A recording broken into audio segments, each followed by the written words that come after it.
I would have to go everywhere else on my own with a dictionary. That's what I use. I'm Michelle. And I'm Joy. I live in the US. And I live in England. And we were across the world on a mission.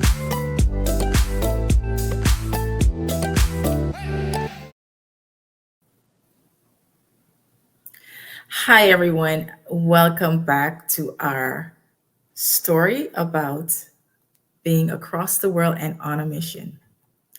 We are so sorry we were gone for a while, but we are back. Um, and we are sharing this is episode 9. And in this episode, we are talking about the language. How did we survive in a country where we didn't speak the language? It wasn't our first language. We didn't know the language at all. And here we are trying to survive, trying to get around, trying to get by in this country. So that's what we're talking about.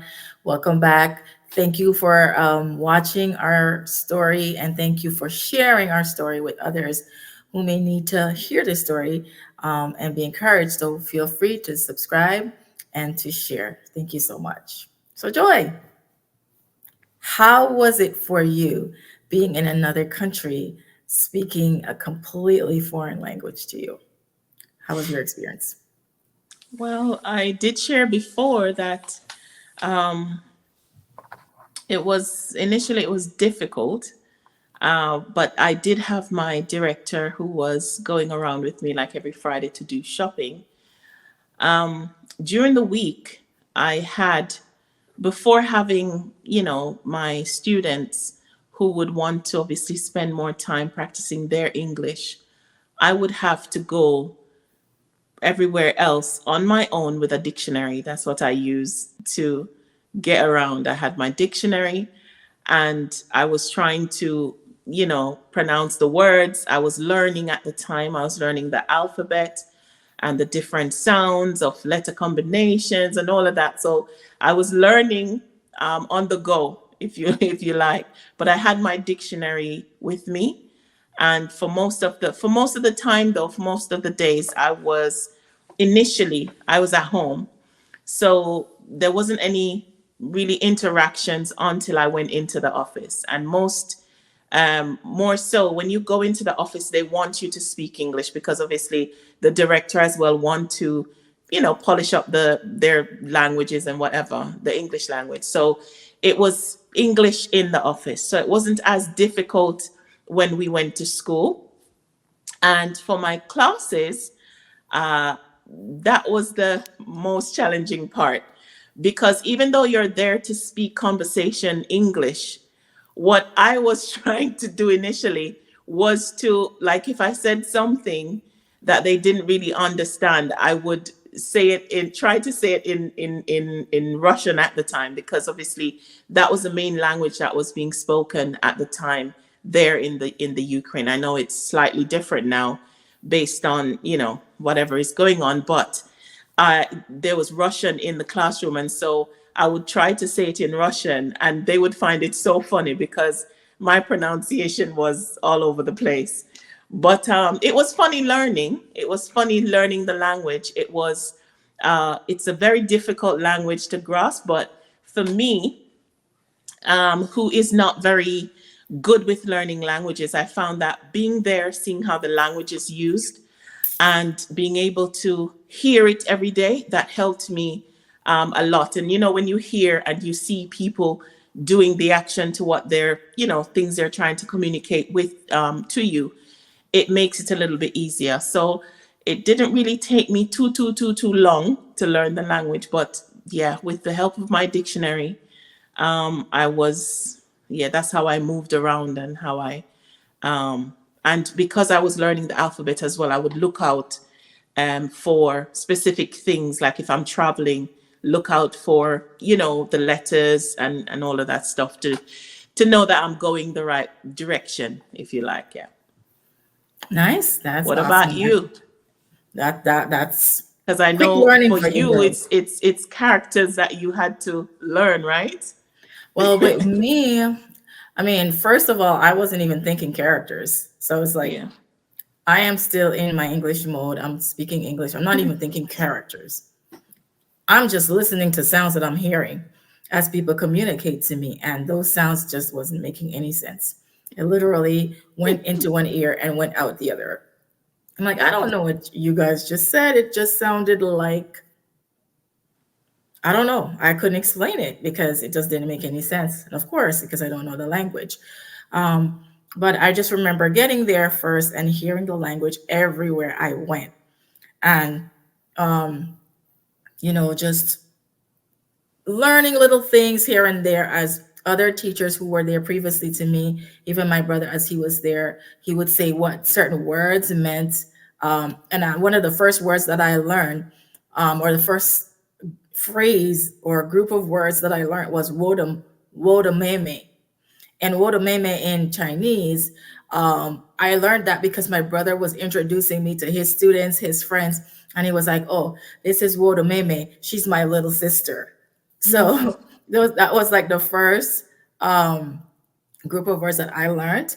And then pengyo was the next word that I really learned fast, and that means friend.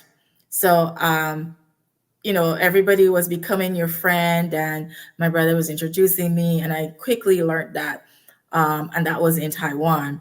But I remember in Taiwan, I was around a group of people. So I had a lot of people who either knew the language or knew what to do in the different scenarios or different cases that I had to, whether I went shopping, whether I went to greet my students and meet my students, whether I just had to go out somewhere, I would have people around me.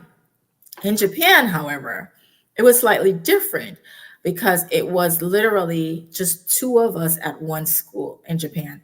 And my roommate and I, she didn't speak any Japanese. She loved the Japanese culture, but she didn't speak any Japanese either.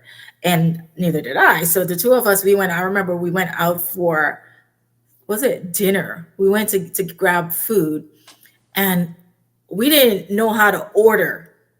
So we're like, oh my gosh, what are we gonna say? So we had a menu in front of us, and my roommate is literally saying, um, no oink oink, no pig, because we didn't eat pork. So she was like, no oink oink, No, oink, oink. like no oink oink.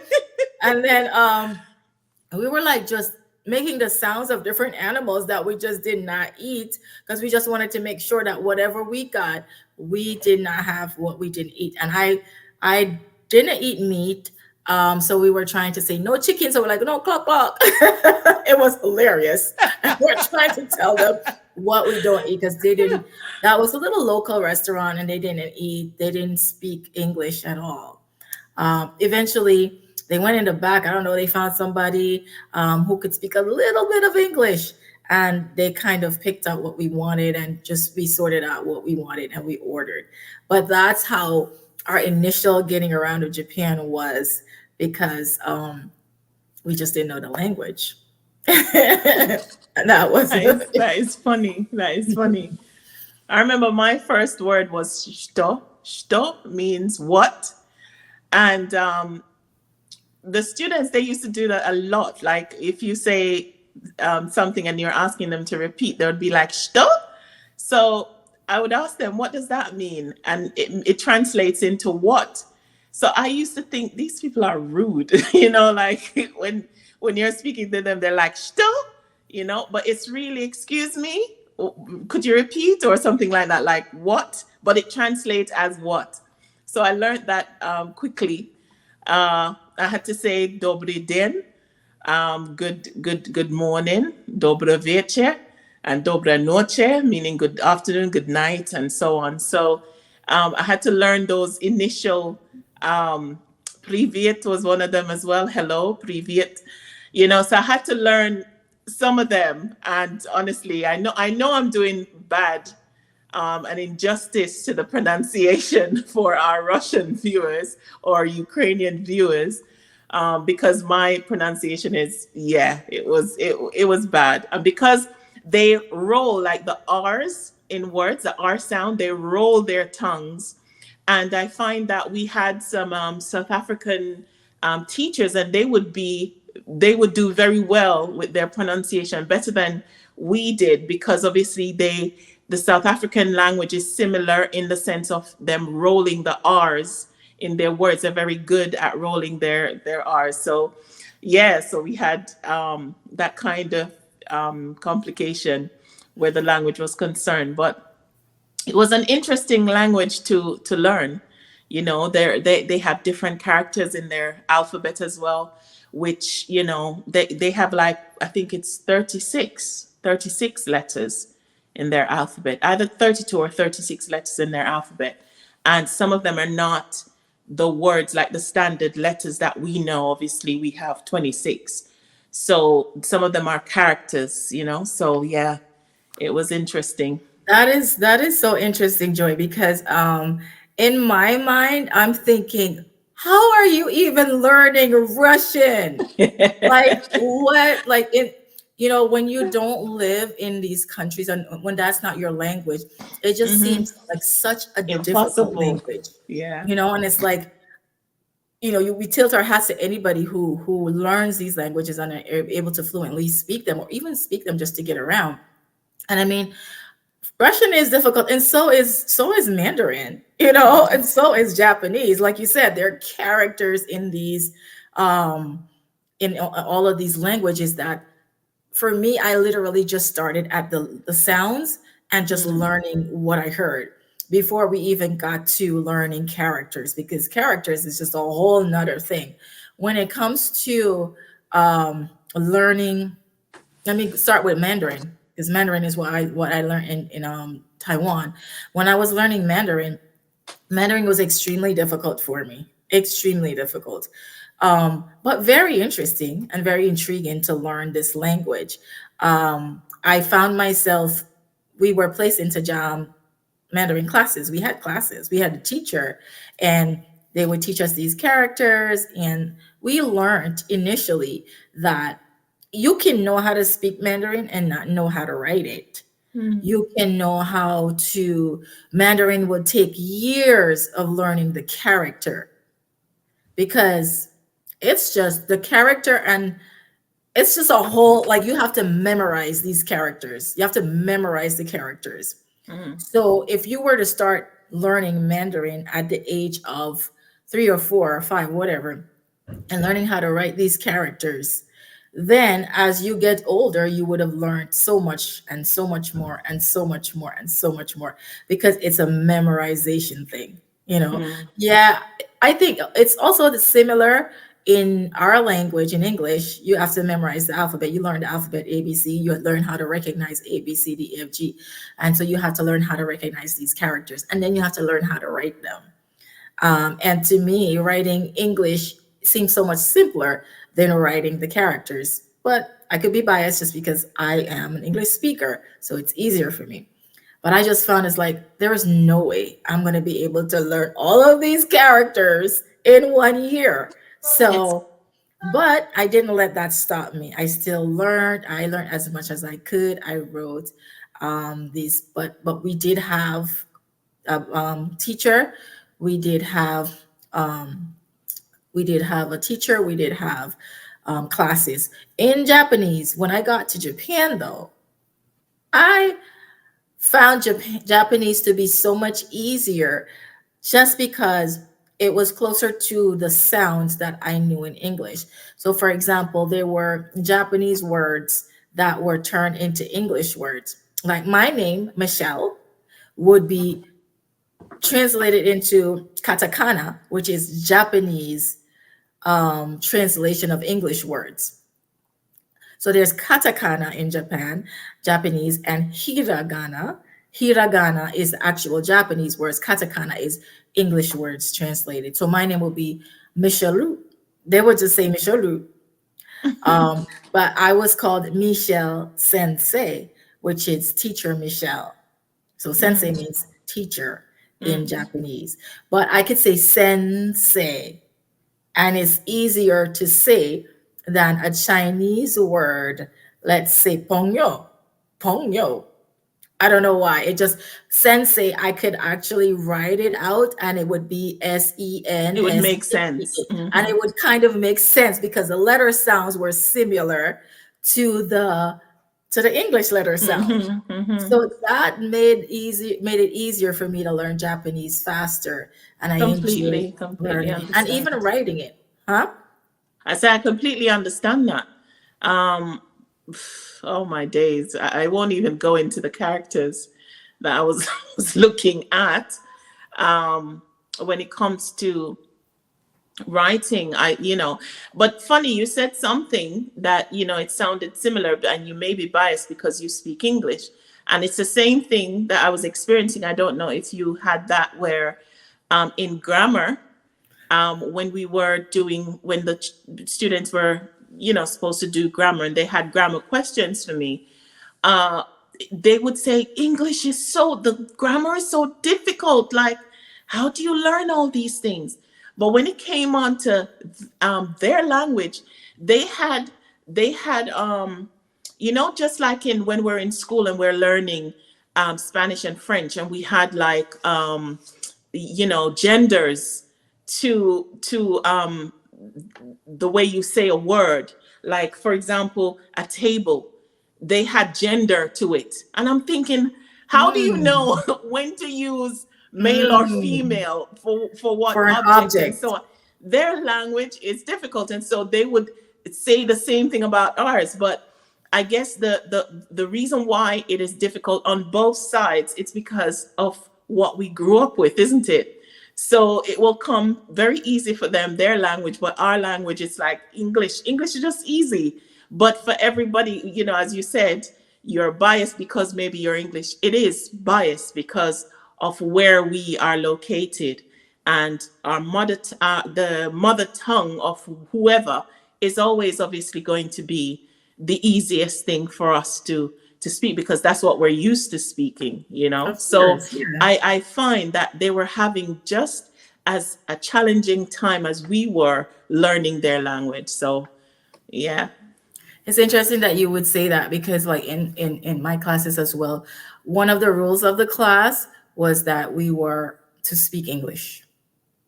Even though we were learning the different languages, Mandarin and Japanese, we were not to speak Japanese or Mandarin in our classrooms. We were to speak English because we wanted to give our students a sort of an immersion experience of having us in the classroom. We're teaching them and we're using complete English words. So we want to say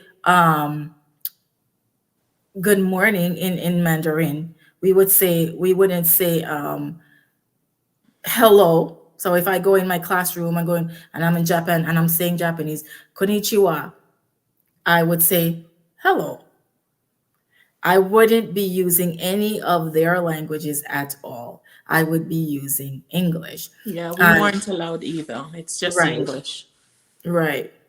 And Because that obviously they say it's an English language center. So one of the main rules is you do not speak with your language. I know sometimes when you're in conversational classes and people are trying to find the word in English, they would naturally say the what they're trying to express in their language. They're like, okay, if they can't find the words, they just blurt it out in their yeah, language. And other students would kind of jump in to say what they were trying to say.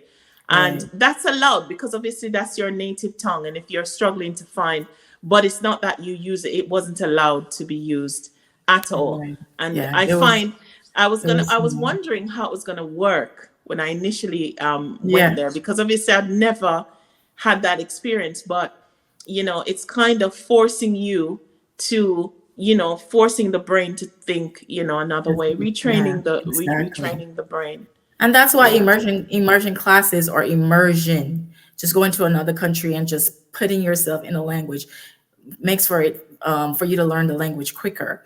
And Mm. that's why they were kind of trying to model that by bringing the English speaker inside of the classroom and having them to speak complete English.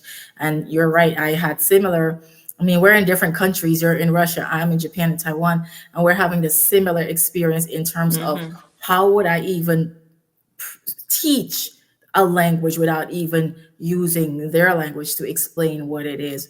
But as time went by, they began to understand. We began to come up with different strategies as to how we would teach and Mm-hmm. how they would learn, and to just to understand our students better, and to know when to slow down, when to go faster, who the different levels. We did had different level classes anyways. So you had the lower level, those are beginning stages, and those intermediate, and those the upper level students. So we would know how to speak to with them. And another thing that was good for them is that they would hang out with us. We would go out together, and in hanging out with us, we would continually speak English to them because we weren't fluent in the language. So we were able to continue learning even outside of the classroom. They were able to learn English, and we were able to learn Mandarin and Japanese or Russian, right? As you Mm-hmm. intermingle with them and go Yeah. around. I Um, preferred those meetings though. I preferred, yes, I enjoyed teaching the classes. Don't get me wrong. It was a beautiful experience. But that one-on-one I had with them, and it's just the novelty of them having for a foreigner, that speaks English in their home, or when they had you to themselves, it's like they want to show you that they can do it. And it was, I enjoyed those encounters more, I would say, than in the classroom. It has, sometimes you'll be in the classroom and it's those who have a better command of the language that would be speaking more. But then when you had those individuals one on one, that's where I find that's where true learning, happened. When you were on the river with them or at the park, or, you know, and you can see things and, talk about it and so on. I found that it was better. It was a better Yeah, because it experience. was It a was less more formal, relaxed as well, right. It was a less informal. formal setting. Yeah. Mm-hmm. So you're not Yeah. even thinking about learning, but you are learning. And that's the best way to learn, when you're not Yeah. really thinking too hard about it. Yeah, no, I get it. I find too, like for me, I had an experience where I remember my roommate and I, we were on a bus. We were going to another city in Japan. And there were several times that she would go out, and I was quick with learning Japanese. I think much faster than with learning Mandarin, and I still remember more Japanese than I do remember Mandarin to today. I don't practice at all, which is just sad. I wish I was really able to practice a lot and keep the language in my mind. But they say once you learn a language, you never forget it. So I'm sure it's somewhere there in my brain. Mm-hmm. But she would go out and she would come back. If she went out without me and she came back, I remember one day she came back and she was like, Michelle, I'm never going out without you. And I'm like, why? And she was like, I went on this bus, and well, she was Asian, so they would mistake her for Japanese, but she wasn't. Yeah. She wasn't Japanese, and she didn't know the language. We were both learning the language, but I find that I was picking it up faster. And so she was like, "Oh, I'm never going out without you." And I was like, "Why?" And she said, "Somebody called me stupid because the Mm-hmm. bus driver, he thought that she knew Japanese because she looks Japanese, Mm-hmm. but she didn't." So he's talking to her and he's telling her something about the bus fare or the direction they were going. I don't remember exactly what it was. And she was like, "I don't understand." And he's like telling her, and she's like, "I don't understand." So he called her, he was a little disrespectful, and he called her Mm-hmm. stupid because he's like, "How are you not understanding me?" And look how you look. Yeah. Right, exactly. So I don't know if he thought she was pretending, but I don't know if he didn't hear as she was speaking to him that she wasn't from Japan. Mm. She clearly had an American accent, so it's like, I don't know why, but she was almost next to tears. She was like, "I'm not going out without you," because my ticket, so to speak, my card was that I was Black. So there's clearly no mistaking me for Japanese. Mm. Mm. So there was a lot of leniency, a lot of understanding. If I said I don't know what you're saying, because they would automatically see, oh, she's not from here. So Mm, she was like, okay, I'm always going to go with you because they're going to know for sure that we are not from Japan. So if we don't mm-hmm, know the words, they would, understand. Um, and I would be the one to kind of speak and say a little bit more, and we would get around a little bit better. But I wish I still knew more Japanese than I do now, but I'm glad for what I learned. I was able to get around Japan doing mm, that. mm, mm. Yeah. So what lessons? Any? Um, for me, there's so many lessons, so many lessons. As you were talking, I was thinking about the Tower of Babel and where all these languages came from, and how confusing it all must have been, and of not being able to communicate, not being able to understand. But Jesus is the one who stands in between us and those individual, or who stood in between us and those individuals. Because I'm seeing, and although I had that experience where I had to learn a different language and all of that, and the difficulties behind that, it would seem, you know so difficult. And how is this going to be possible, like you said, teaching them in your tongue and not being able to understand their language either. But God provides, and he's the one who is the master of languages. And so he made a way, out of no way, really, for us to, not having experience, that experience of teaching, initially going to these countries and not having the experience to know what to do. My school was a fairly new one when I went. And so, even my being, uh, of black, descent, you know, being in the country, and integrating and learning those languages, God broke down those barriers. So, he is able to do that in every single situation that we find ourselves in. There's nothing too complicated for him. There's nothing that is impossible with him. And that scripture comes back to my mind. Nothing is impossible with God. All things are possible, and we Yeah. can do all things through him who give us the strength and the wisdom, to do those things which seem, so difficult.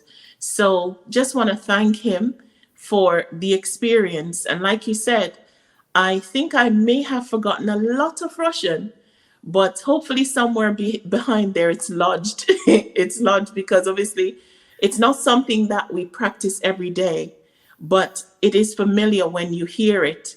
It is familiar, and I'm sure those things will be brought back. And all things happen for a reason. And I just want to give God thanks for the lesson learned in, languages, and being able to break down those barriers. Yeah. And yeah. Yeah. You know, it's funny that you could find a lesson even in learning a language. There's so many lessons that you can learn. Like, for me, it just brings back the point that, there's so much culture and so much you can learn about someone from their language. There were so many formal things about the Japanese language that the way they communicated it, they were so careful to communicate um, well with folks, and to, if you not, you look at the language and the way that the words that they use for respect and stuff like that, and they use those words so often. It just goes to show that there is so much of who you are that can be revealed through your words and through your language alone. Mm, um, and just in the compassion that the people showed in us just not knowing, even though we had that situation where this guy was disrespectful to my roommate. We've had plenty of other situations where people were so, that was like the only one. They were so polite and they were so kind. Like I'd mentioned in previous video, they left, if we didn't know how to get from point A to point B, they would walk with us, take us on the train that we needed to go to get to where we needed to Mm, be, mm. speaking the language for us, or translating it, speaking English to us, and helping us. And to me, that's my lesson learned, that, you know, there is so much kindness in our world that sometimes we do think that our world is such a harsh and cold place, but there are kind people out there who are willing to help. And just that reminder that, I'm grateful for that experience of having people who were kind enough to help us out while we were there. So, You yeah. know, you're saying that, Michelle, just adding, I know we're pressed for time, but this thing is coming back to my mind. This morning in my worship, I was reading about angels. And, at times when, obviously, on the mission field, God sends his angels, not necessarily only on the mission field, but in our everyday experience. So, we're going to find that some of these experiences, these very experiences that we had, they were literal angels that God put in people's bodies to protect us and to guide us to certain places. So, I'm reminded very much of that. Even I remember one instance quickly in the marketplace when I used to go to the bazaar to get my fruits and vegetables. Like you said, people were looking out for me. These old ladies, they were looking out, and when they saw me, they come up and they rub my skin and so on. And then they took me to where they were selling their stuff. And, they would help me and they would be teaching me as well. So I was, reading this morning about how, some experiences that we have, God sends angels, in the body of a human being just to minister unto us when we're in need. So that those things, those experiences could very well be some of, the angels protecting us as well, because we're strangers in these foreign lands too. We were strangers. Yeah. Well, that's our episode for today. Thank you so much for joining us. We hope you have been inspired and blessed and encouraged after this episode. See you in the next episode. And don't See forget to you. share, like, and subscribe. See you. Bye. Bye. I'm Michelle. And I'm Joy. I live in the US. And I live in England And we were across the world on a mission.